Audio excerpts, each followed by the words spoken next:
Hello everyone, welcome back to the channel. Hope you are doing well and fine. And in today's video, I'll be showing you how to use the DNB mobile app to track spending. So without wasting any time, let's just jump right on the video and make sure to watch this video till the end and follow the steps as well.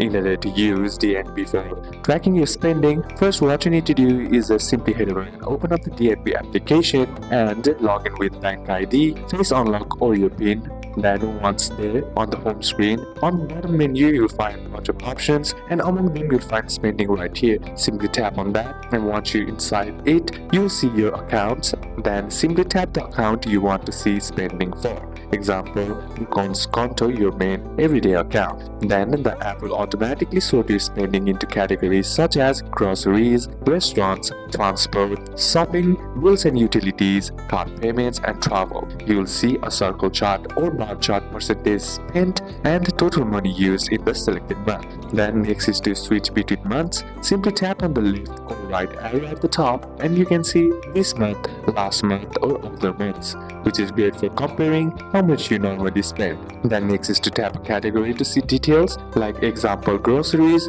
On tapping it, you'll see its shop and each date and amount spent and your total grocery spending for month. Check where your money went as well as most DNB app versions show biggest categories of the month, how much more or less you spend compared to the last month and top 3 spending areas. So these are a couple of steps that you can apply, and that's it for today's video guys. Hope this video was useful to you. Leave a like if it did, comment down any questions that you have, and see you soon on the next one.